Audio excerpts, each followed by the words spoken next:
Hello, everybody. This is Luis Marquez, and I'm gonna be recording this video as part of an assignment for technology, society, and education.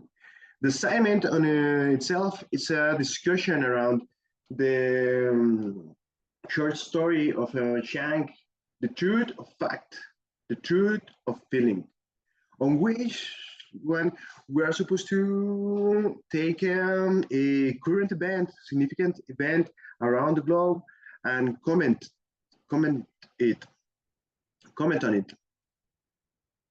The event that I choose to talk about today is the narrative we assemble from the current Israeli-Hamas war. This war was significantly developed after October 7th at Hamas attacks, where 1,200 people were killed at a concert. A very lamentable event from which Israel took the war to Hamas and Palestine land. And since then, more than 40,000 Palestinians have been killed in 10 months of war in Gaza. And the war, it continues. It hasn't stopped yet. These are the facts. This is what has happened as it is. But from our text, I would like to cite this quote. Our memories are not the impartial accumulation of every second we lived. They are the narrative that we assemble out of selected moments. The narrative that we assemble out of selected moments. If we select only one piece of history and we stick to it, we might be in a side that we're in support of more actions that are reprehensible. And that is the position of many politicians and public figures that they have commented and argued against each other's side. These comments are no longer facts. These are opinions that build a narrative. When Piers Morgan asked Ben Shapiro what would be reasonable response to these attacks, he said that there was no reasonable or coherent response. Israel should go full force against the terrorism. And that kind of a perspective and narrative took now the lives of more than 40,000 people. Is 40,000 people a reasonable amount of deaths? Is there a reasonable response from Israel? That's what another individual here, Bassem Youssef, said on Piers Morgan on the same show.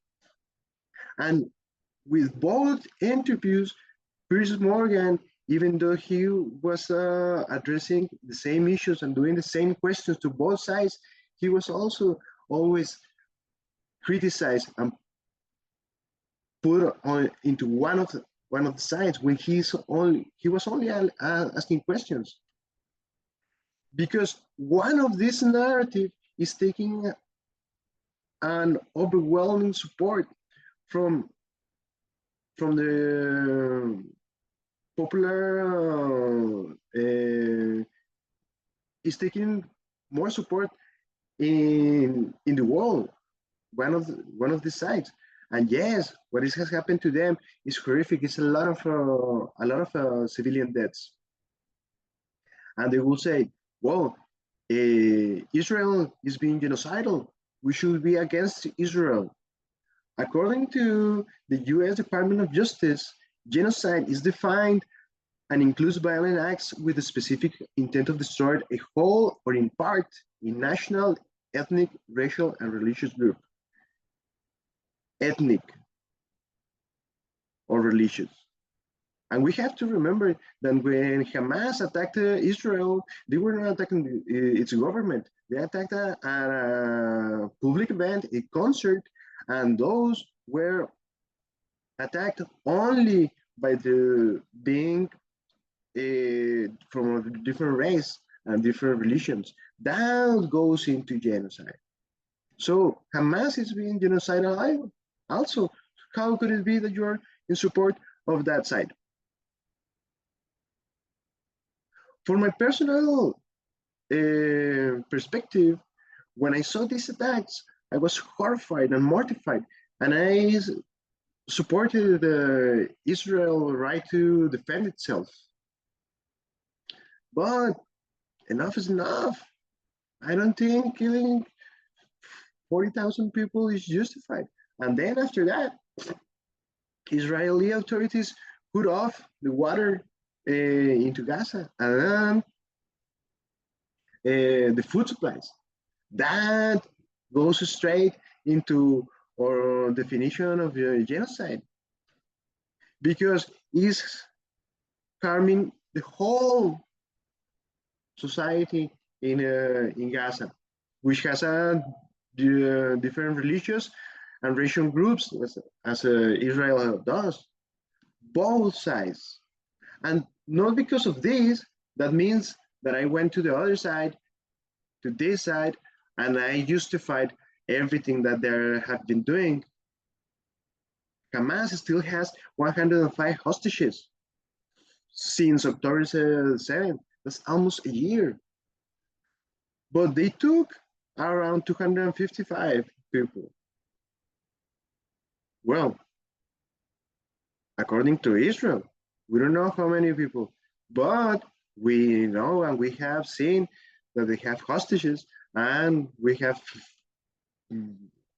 videos on how these people have died.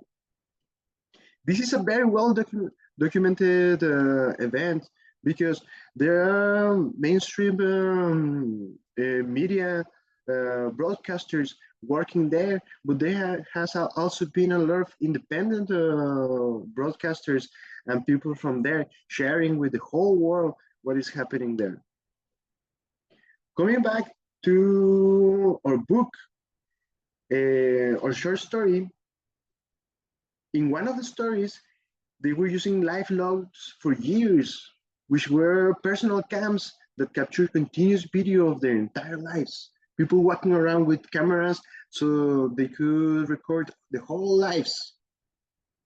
And how could something technology like this influence our narratives or our perspective on such events on this war? Well, it depends on the perspective, right? It depends on which part do we take into account. If we watch the live logs of the people dead on the October 7th attack, or from the hostages that Hamas still has, I guess we will be in the side of Israel because they have had horrific actions taken against them. But what if we go the other way around and we see the live logs from the Palestinian side? That will also will have us moved against the perpetrators. Well, in this case, I think both sides are in the ground. Both sides have shown, have done genocidal acts, and both of them should be condemned. What we should be asking as an international community is not for more wars or more bombing or retribution, because retribution will never stop. These two countries and these two people have been in war for almost 100 years now, for sure. One way to go, it could be forgiveness. try to leave things behind and coexist, because none of these, neither side will be safe until both of them agree to stop and forgive each other. Thank you for watching, and I will share all the links that I use in the story on the comments. Thank you very much.